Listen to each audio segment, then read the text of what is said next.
County voters are deciding whether to give more of their tax dollars to public schools. We are live in Bay Minette. You were just looking at some of the boxes here that will soon be filled with some of the ballots as they come in, and people start to tally those votes to see what the voters have decided on this issue. Of course, we're talking about a proposed 1-cent sales tax increase that supporters say could raise $75 million. That is over 3 years. One of the big issues today, though, was getting voters to the right polling places, and not because they didn't want to vote, but because Baldwin County Probate Court says some people were confused as to where to go to vote. See, during special elections, you don't always vote at your normal polling location, and they had some difficulties with some of those mailings telling people where to vote.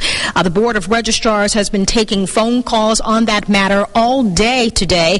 Some people predict some dire consequences if the measure fails. And that's where we join our Fox 10 News reporter Hubert Tate with that side of the story. Hubert?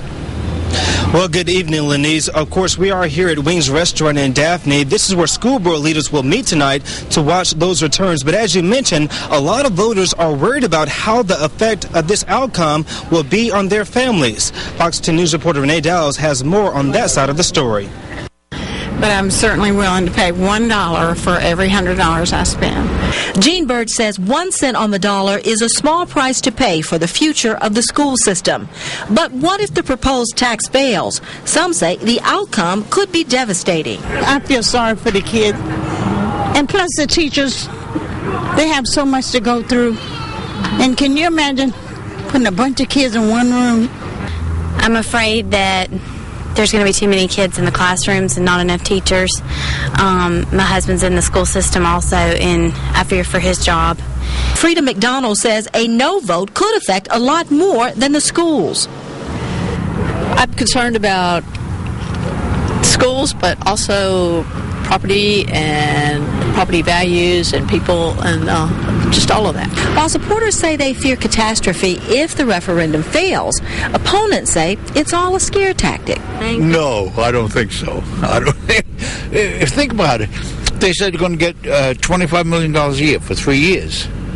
Well, they need $62 million for the next 2 years. So that wouldn't even make any sense to me. They're only going to get $50 million for 2 years. They have to live within their means, just like I do, just like every American does. Janet Moss says no matter what happens with the vote, she's sure of one thing. I just think either way they will recover, and they've always had a good group of people working together and have always found a way to make it work for the residents and the citizens and everyone that lives here. In Daphne, I'm Renee Dowles, Fox 10 News. Now, there was one concern about student voters being bused to polling places. Terry Wilhite with the board says they did do that because they had the right to. Also, those students paid for the bus trip, and no money came out of the system's budget. Meanwhile, we're going to be here tonight watching the returns with the school board. As you can see behind me, preparations are already beginning. Reporting live tonight in Daphne, Hubert Tate, Fox 10 News. Lenise, back to you. All right, thank you very much, Hubert. And once again, if you do plan on getting out to the polls to vote, they close at 7. That's in just under an hour and a half from now. Of course, I will be live here in Bay Minette in the chambers where the votes will be tallied. As soon as we have the final results, we will send them to you right here on Fox 10 and on fox10tv.com. Stay close.